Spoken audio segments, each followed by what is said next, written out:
Bonjour, alors aujourd'hui je suis à Howth, H-O-W-T-H. C'est un petit village côtier au nord de Dublin, super accessible. En 20 minutes en train direct, vous y êtes et c'est le terminus de la ligne. Donc on ne peut pas se perdre, super facile. Super charmant, vous avez vu le port de pêche, on y voit des phoques à chaque fois, c'est garanti. Très commerçant également, il y a un port de plaisance, mais la raison pour laquelle je vous emmène ici aujourd'hui, c'est pour aller randonner sur les falaises de la péninsule. Quelques kilomètres, il y en a pour tous les goûts, on peut y faire 2-3 kilomètres avec des enfants en bas âge, mais on peut aussi y faire une douzaine, voire une quinzaine de kilomètres sur des paysages sauvages et magnifiques avec vue sur les montagnes au sud de Dublin, les Wicklow. Je vous emmène, embarquez dans le sac à dos et c'est parti.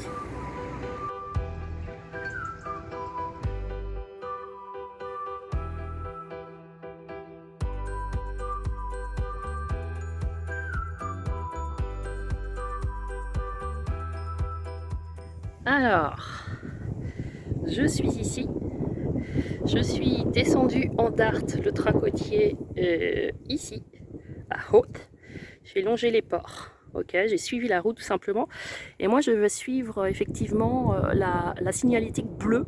Donc vous voyez que la signalétique bleue, c'est celle qui fait tout le tour de la péninsule, ok, vraiment le long de la côte. Très chouette, mais vous pouvez voir aussi qu'on peut tout simplement faire des balades. On peut revenir par là où on est arrivé, c'est très chouette. On peut faire des boucles, revenir par le village beaucoup plus court. Mais nous voilà, on va faire le tour de la péninsule pour vous donner un aperçu de cette jolie randonnée du nord de Dublin. Ça y est, je commence à me balader en haut des falaises. Très facile, 15-20 minutes max de marche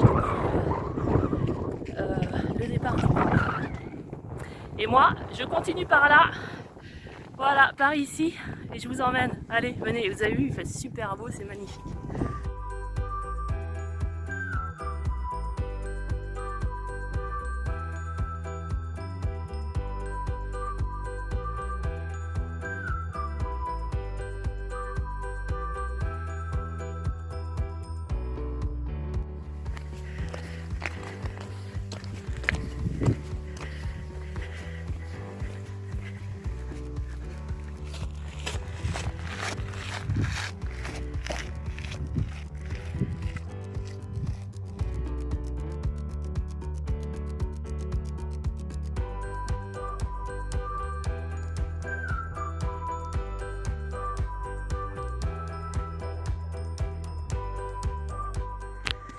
Alors me voici au premier point de vue où l'on aperçoit le phare tout au bout de sa petite péninsule là-bas.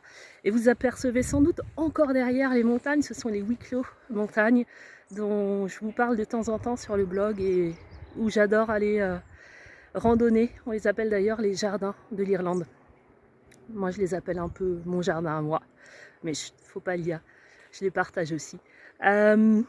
Donc voilà, ce premier point de vue, il s'atteint très facilement en 45 minutes de marche, sans arrêt bien sûr, sans pause photo, mais 45 minutes de marche depuis le point de départ au bout du port de Plaisance. Vous êtes ici. Alors c'est un point très populaire le week-end. Moi ici on est début octobre et en semaine très calme. J'ai le lieu presque pour moi toute seule, mais à peine quand même. Quelques locaux. Très populaire parce que voilà, la vue est juste super sympa, c'est super accessible, même avec des enfants.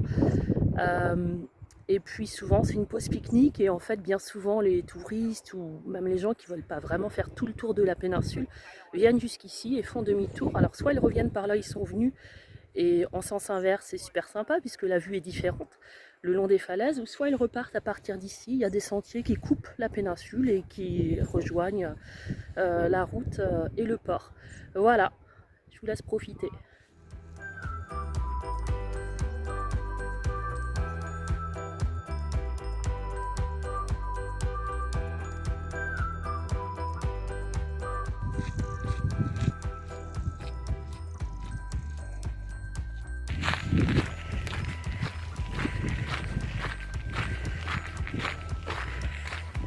Voilà, on commence à apercevoir derrière moi non seulement les Wicklow, mais aussi les constructions et donc la baie sud de Dublin.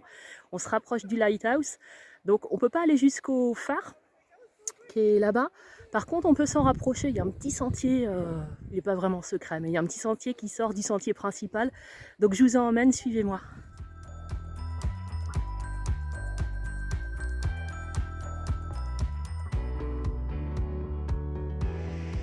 Alors je suis sur le petit sentier dont je viens de vous parler, qui mène au phare qui est juste là, derrière moi, on aperçoit son toit. Alors il mène pas jusqu'au phare, hein, je vous ai bien dit, mais il s'en rapproche.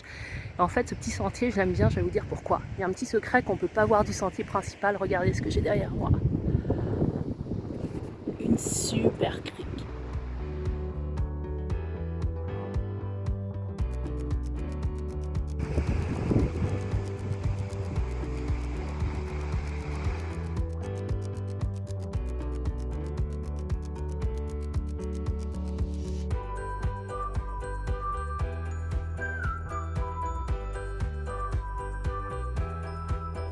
Surprise, j'ai derrière moi la maison de mes rêves et elle se trouve à même pas 20 minutes de train de Dublin. Vous avez vu ça? Elle est trop belle, magnifique. Bon, par contre, je me demande toujours comment ils ont fait pour l'équiper en meubles et en électroménager. Et comment ils font, s'ils doivent changer le canapé ou la vaisselière ou le lit.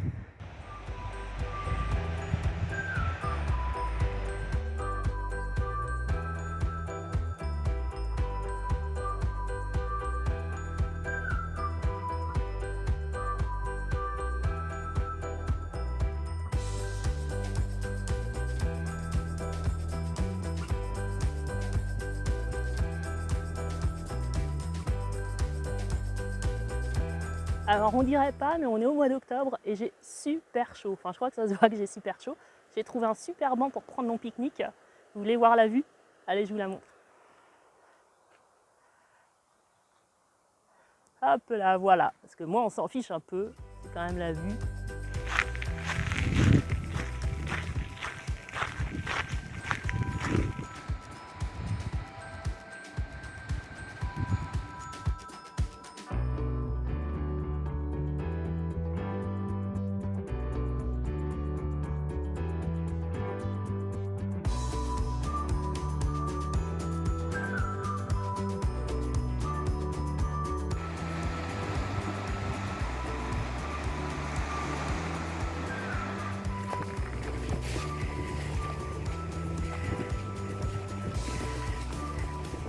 Alors je me rapproche de Sutton, toujours avec un super ciel bleu.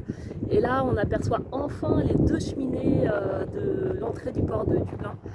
Et de la Liffey en fait, c'est l'embouchure, c'est l'estuaire de la Liffey, la rivière qui traverse le centre-ville de Dublin. Donc voilà, c'est super joli, j'adore ce côté-là en fait, qui est un petit peu plus, un peu plus secret en fait, moins fréquenté.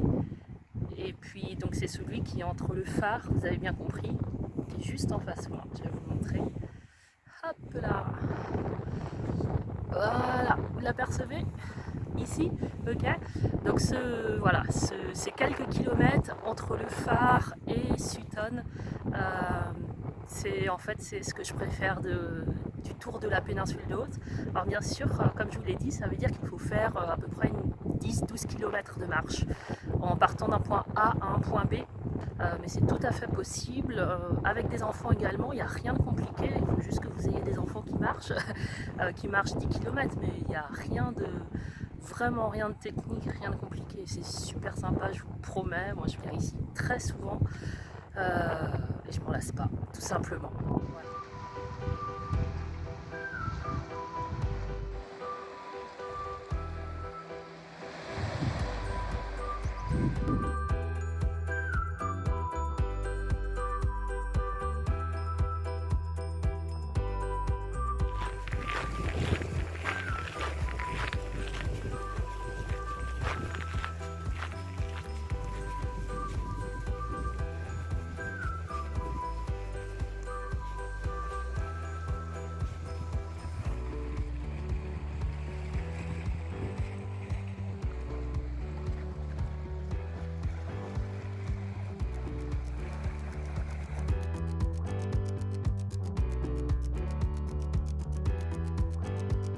C'est la fin de cette rando autour de la péninsule d'Howth, tout près de Dublin. J'espère que ça vous a donné envie vraiment de découvrir cette super jolie péninsule qui, pour moi, fait partie de ce que j'appelle l'un des luxes de Dublin, c'est-à-dire que oui, c'est une capitale, oui, c'est très bétonné en centre-ville, mais par contre, les alentours sont très accessibles et on a des paysages comme ça, des falaises, ports de pêche, montagnes, c'est juste simplement magnifique. En plus, aujourd'hui, le temps était de la partie. J'espère que vous en avez bien profité. Si ça vous a plu, abonnez-vous à la chaîne. Pouce vers le haut également, bien entendu, si ça vous a plu. N'hésitez pas à commenter, me faire part de vos expériences, si vous aussi vous êtes déjà venu ici, si vous connaissez, ou à l'inverse, si vous avez découvert et que ça vous donne envie vraiment. Et puis sinon, un tour sur le blog raconte-moi-l'Irlande.com. J'y partage mes vadrouilles irlandaises, mes escapades, parce que dès que je peux, je pars voilà, à la rencontre des paysages, mais des gens de ce pays aussi. Donc j'y partage des interviews d'Irlandais pour leur laisser la parole. Et puis j'y partage également de la musique, contes et légendes. Il y a des textes, des photos, des podcasts et des vidéos. Voilà, à bientôt pour de nouvelles évasions irlandaises, pour en découvrir et en apprendre toujours plus sur l'Irlande.